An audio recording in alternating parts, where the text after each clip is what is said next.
কুণ্ঠে যাচ্ছি দিকে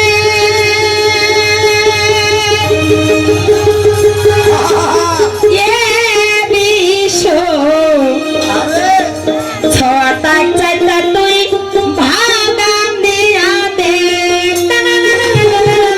সরকার থাম, এটা কি হল? এটা যে কর্ণের টান। আচ্ছা আচ্ছা আচ্ছা, মুখ বাহানাইলো সাদেরু ছটা কাই খাবার দিবে। মুখ বাহানাইলো সাদেরু ছটা কাই খাবার দিবে। মুখ বাহানাইলো সাদেরু ছটা ভাড়া দিয়া দে।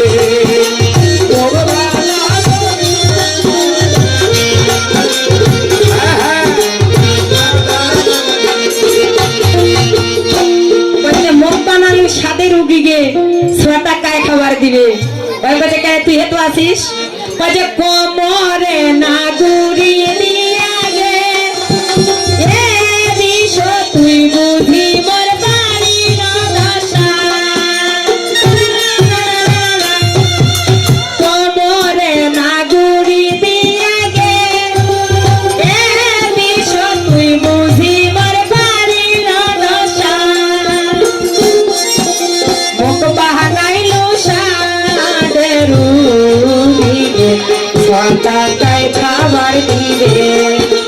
মুখ বাহানাইলো সাদেরু ছটাকায় খাবার দিবে। মুখ বাহানাইলো সাদেরু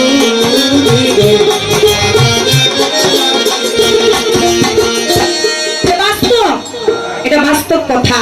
কোন স্বামীকে যদি কোন স্ত্রী নিজের বউটা যদি সঠিকভাবে তাকে রান্না করে না খাওয়াইতে পারে, স্বামীটাকে নিজে রান্না করে খেয়ে কতটুকু সুখে থাকতে পারে?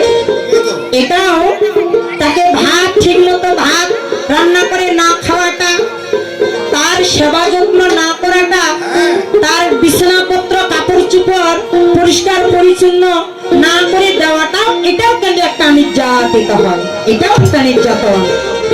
অনেক সময় স্বামীরা নারীর কাছে নির্যাতিত হয়, আর অনেক নারী স্বামীর কাছে নির্যাতিত হয়। কি বাবা হয় না? আমার কাকিমা যদি আপনার লুঙ্গিটা ধুয়ে না দেয়, শাকটা যদি পরিষ্কার করে না দেয়, ঠিক মতো যদি আপনাকে ভাত রান্না করে না খাওয়ায়, আপনি কি শান্তিতে থাকতে পারবেন?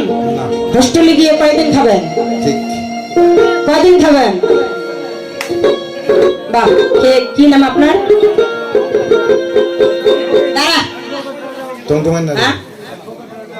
অ্যাডভোকেট রাজাউল করিম।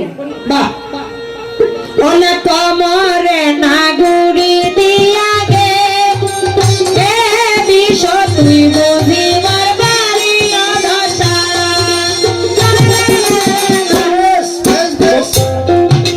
মুখ বাহানাইলো সাদেরু ছটাকায় খাবার দিবে। মুখ